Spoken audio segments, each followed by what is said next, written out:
Telephone and video interviews are often used by recruiters to get a better understanding of a candidate before deciding whether to invite them to a face-to-face interview. You'll almost certainly encounter them, particularly if you choose to apply to the big multinationals, and by the end of this lesson, you'll know how to succeed in them. This video starts by looking at telephone interviews, and then later in the lesson, we'll examine how to conquer the video interview.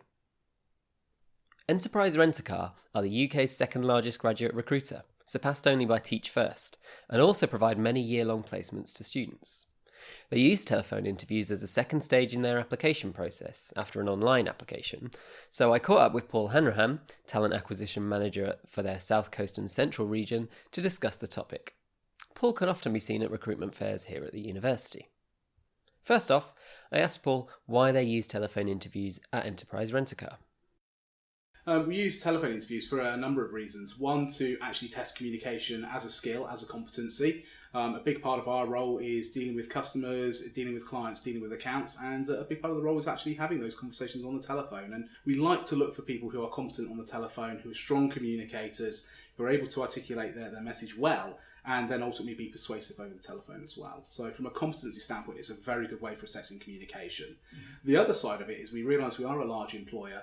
We realise that we see a lot of applications, and as such, would it be fair to bring somebody up for a 15-minute conversation to one of our regional head offices before we've really actually just done a basic skills check in terms of their background and their ability and potential within the role as well. So part of it is an element of fairness and cost to the candidate. Part of it is in terms of convenience and actually trying to get through numbers at a decent rate, but also it ties nicely into the competencies that we look for our management training programme. Telephone interviews then present numerous benefits to the employer as well as you as a candidate. They're often used as a great test of your communication skills. If you can come across well on the phone, then it's a good indication that you're a good communicator, and they can also be used to test other competencies. So if an employer is impressed by your application, they might invite you to do a telephone interview so they can better gauge you as a candidate. This can save both you and the employer time and, of course, money. So when you're invited to do one, how can you make sure you succeed? Well, the first part to get right is, you guessed it, research. I would always say do your research. So as you would any interview, do your preparation beforehand, have a good look at the company website, visit the interviewer or the recruiter's LinkedIn profile, follow them on Twitter, something like that. Anything that's going to give you a little bit more information on them as an individual or the company as an organisation, and try to surprise that person with something that you know about them or know about the organisation that they'd actually think, oh, I'm a little bit surprised you know that about me or about us. You've clearly done your homework. That's kind of what we like to see from a telephone interview. The good thing, then, is that you'll have done lots of this research before you apply, so you can look back on your notes.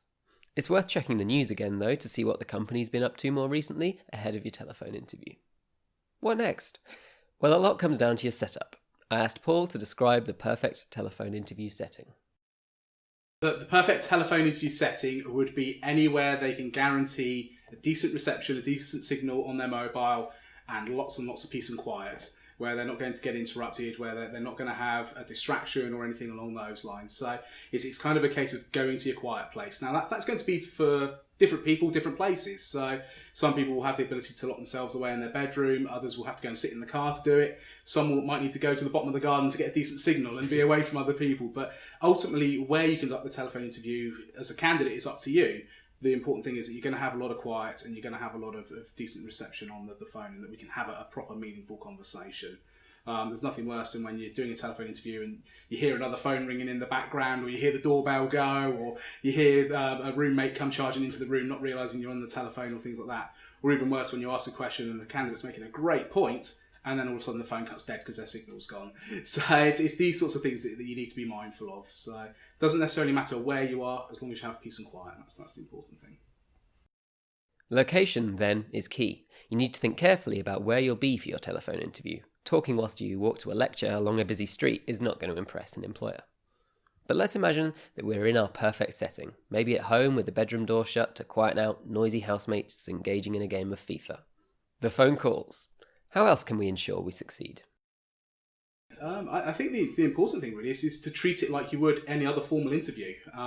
It is potentially that first introduction that you've had to an organisation, so it's very important to create that right first impression, and be very difficult to do it this time because you can't do it visually. So a lot of first impressions are formed over body language and the first sort of sight that you have an individual. So it's very, very different making that first impression on the telephone. And with that, it's a case of being bright, being breezy, sounding engaged in the conversation initially when somebody rings up and offers you an interview. Sound excited, because it is the first step in potentially getting a career with that organisation.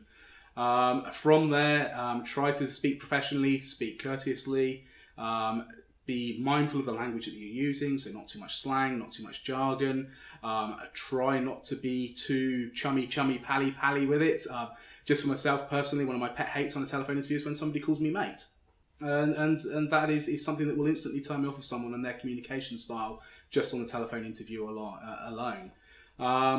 Moving on from there is a little tip out there that if you wear a suit, you are 75% more likely to pass a telephone interview. So even though you're not necessarily being seen by the interviewer, it gives you that sense of being at an interview. It gives you that sense of looking and feeling professional and having to perform. So there are little hints and tips and things like that you can do for a telephone interview as well. There's lots of things you can do during a telephone interview then to help you succeed. What about the questions you might be asked? When I ring somebody up and book them in for a telephone interview, I tell them largely what it will entail and what's going to be questioned and how they're going to be challenged. It's just down to them to actually do their research on it. And if you visit the website, you will see splashed all over it, customer service. It's what Enterprise is famous for as an organisation. So you can pretty much bet on that you're going to have a question on customer service somewhere in that telephone interview. Likewise, we're looking at some of those softer, more transferable employability skills, communication, leadership, team working, flexibility, work ethic, all those sorts of areas as well. So that sort of thing you can not necessarily prepare an answer for, but you can anticipate that there's going to be a question coming up around those sorts of areas. But largely, no, we're not looking to trip somebody up. We're not looking to catch somebody out. It's just a case of having a conversation, and a formal conversation about somebody's past experiences and their skill set and hopefully their capabilities going forward. At Enterprise Rent-A-Car then, competency questions are used to check you have the skills and experiences you'll have mentioned in your application. You'll find, as you know, that the STAR method helps you answer these. You might also be asked about your career motivations or why you want to work for that company, so you should definitely think about these beforehand. As always, so long as you've prepared and done your research, you should be good to go. Now, before we move on to look at video interviews, here's a really useful parting tip from Paul. The other thing that I will say to that, in terms of first impressions, is your outgoing voicemail message. So what is funny to you and funny to your friends is not funny to an organisation, to an employer ringing you up to book a telephone interview in. So make sure that when you are applying for jobs, that you've got a professional email address, that you've got a professional outgoing voicemail on your personal phone, so that when we ring you up to leave you a voicemail, and we do expect people not to answer their phones, it isn't a case of that we will ring people up and say, right, that's it, put you on a spot, we want a telephone interview right now. We will leave messages to say, call us back. We will actually look to put people ahead of schedule. So when we do, we need to make sure there is a professional outgoing message on that voicemail. Don't get caught out. So we'll now look at a few more top tips for telephone interviews before examining how to excel in video interviews, a relatively new concept in placement applications.